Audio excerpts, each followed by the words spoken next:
Hi, this is Dikpo from Dipole Diamond, and today I just want to walk us through a demo of a client onboarding process that we did for a client. It's a very simple demo, it's not the final process, but it just shows how you would use a tool like ProcessMaker for client onboarding. And for this demo, we're using ProcessMaker 3, which is the previous version. There's a newer version, which is ProcessMaker 4, which is all cloud-based. And we often find clients that still want to use this, especially the community edition, as that allows them to kickstart their transformation journey. And then as they get adoption and buy-in, they then upgrade and move on to the enterprise. So let's start. Here I have a relationship manager who's logged into ProcessMaker. On the left side, they can see their menu options, and they can see the processes that they have access to. So this relationship manager Olali tool has access to the client onboarding process.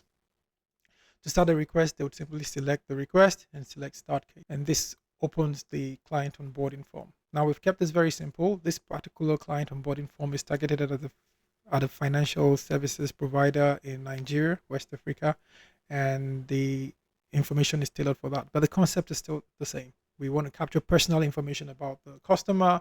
We want to get their contact information. We want to get their identification, the details of the next of kin, the bank details, upload supporting documents, add any comments, and send the request on to the next person, which would typically be like an operations or back office person who then reviews it, does the verification, and then it goes to an approver who approves it, and then we push that data into a core system, say core banking system, and the customer gets a customer ID and an account. For this demo, we're keeping it very simple, so we're just showing a bit of the capabilities.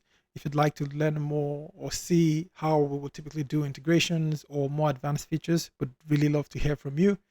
The goal is to make these series around building and automating processes with ProcessMaker as interactive and engaging, and actually hearing from your user stories, what you're trying to solve, the problems you're trying to automate.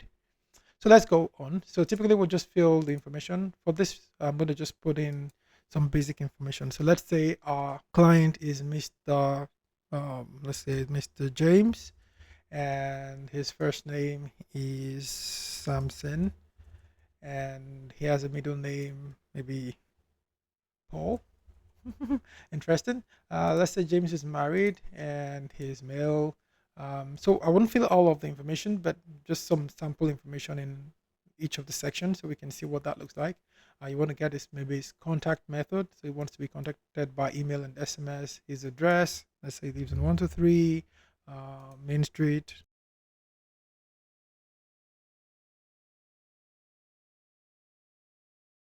And now we go to identification information. So this would be different types of ID. These are the common types of IDs required for KYC in Nigeria. Let's say we go with his driver's license and put in some information about his driver's license. KDA 1256, some random day. We want to know the issue date, the expiry date. Now, I know some of you might be wondering, how do I do things like validation? So we could actually drive things like validation. So maybe the expiry date should not be before the issue date, the expiry date must be at least X amount of months. Those are things that if you want to see, let me know. We can add a couple of sessions to show that. I'm just going to put this a bit into the future. So say 2029, June 19 is the expiry date. And let's say there's a Mrs. James somewhere who is his next of kin. Let's say she's Sandra. And female. Okay, that's enough information about Mrs. James. And then the bank is using, let's say it goes with Access. Access is one of the biggest banks in the region. Let's say we pick account. Oh, sorry, that's the account name. So this would be James. Samson James will be our account name. His current account number with that bank. So this is because this is the financial services. It's not a bank. So this is important for like a financial services organization. They're not a bank, but they provide financial services like investments and loans. So they would want to know your current banking history, and that's why they'd ask for this kind of information. Um, the BVN is a unique identifier across banks in Nigeria. So a customer has one BVN, and that BVN applies across all of his banking accounts. So I'm just going to pick a random number. So this is not an actual BVN.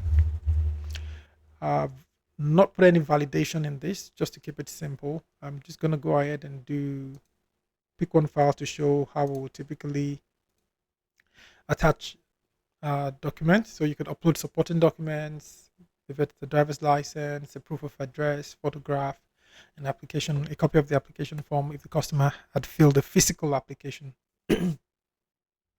So let's say this is a very important customer to this relationship manager, Lalito. So she wants the operations person to please expedite it. I'm just gonna go ahead and say please expedite. And so you can add the comment, and at this point you'd be able to submit the request.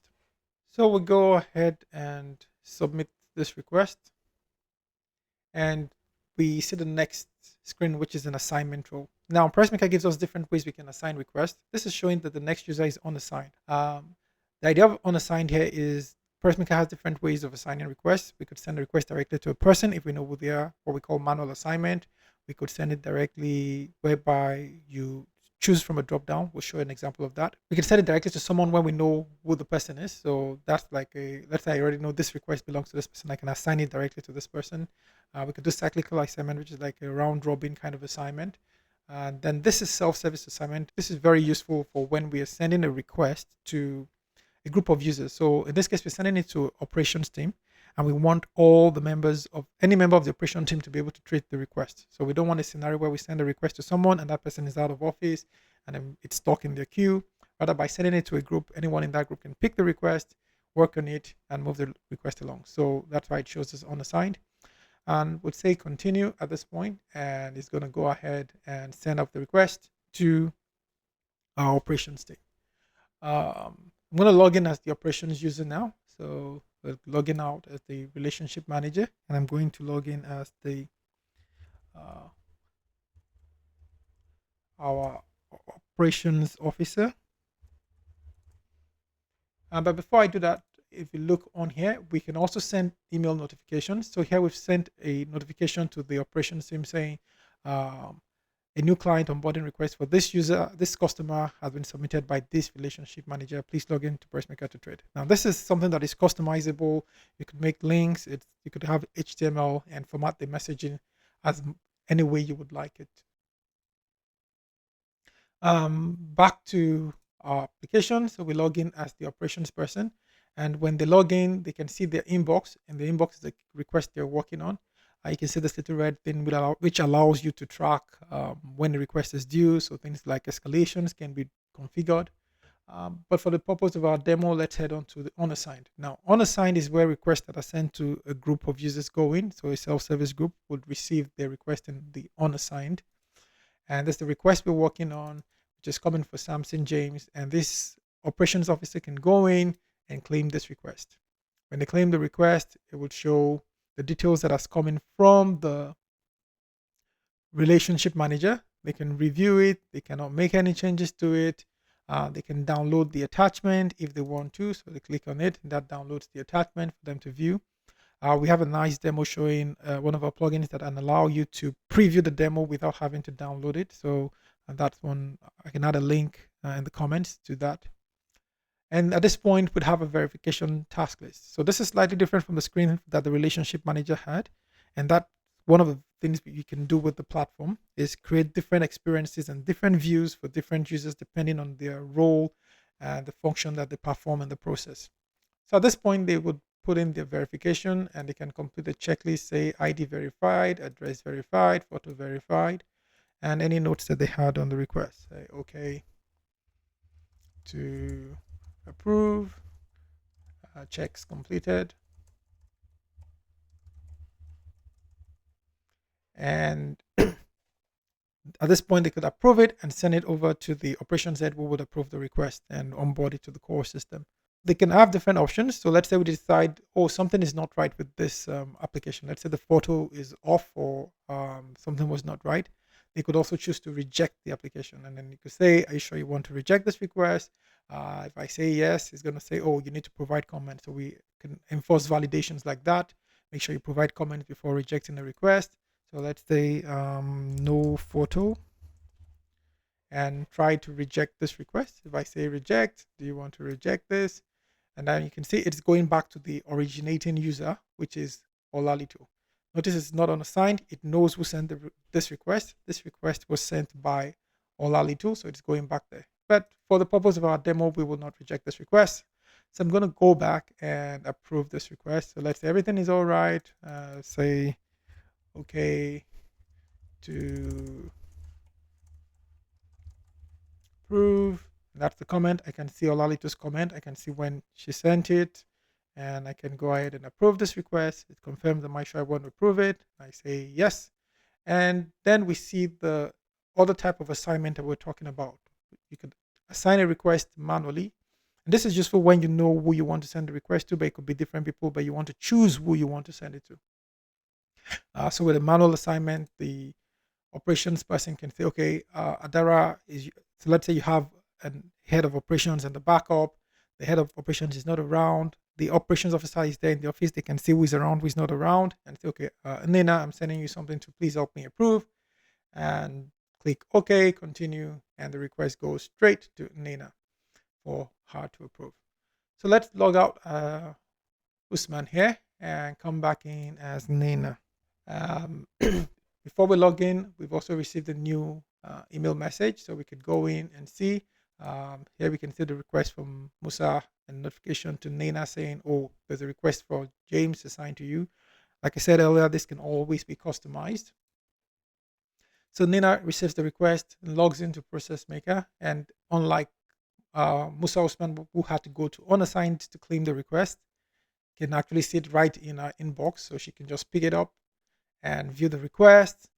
Same experience. It's she can see what's been done before, and she can come on, she can see the comments, and she can decide, okay, all's good, approved, and go ahead and approve this request. So she's going to say approve and say yes. And once she approves, we're sending the request back to Olalito. And now we're also onboarding to the core system. For this demo, we're not doing any integrations. We're just simulating some things. And the idea here is that when she approves the request, the system integrates to the core system, creates the customer ID, creates an account number. If possible and you want, you can send out an email notification to the customer letting them know they've been onboarded into your organization and the next steps they need to take to start doing business with you.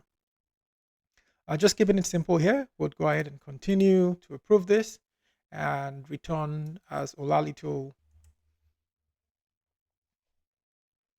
So Olalito receives the request back in our inbox this time around. She can open it and we see a mock of what this would look like. So this customer with details below has been successfully onboarded to the core system. The account details are below, and this is the customer ID, this is the account number, and then whatever internal process that you have as an organization, she can go ahead and reach out and say, oh, your account is ready, this is the next steps of what to do. So that's basically the workflow in a summary. It's a quick overview of how you would use ProcessMaker 3 this time around. We'll probably come up with a demo showing you how you'll do it in the ProcessMaker 4, which is the cloud platform. If you'd like to see that, leave a comment below. And that's our demo for today. We end our process and see you next time.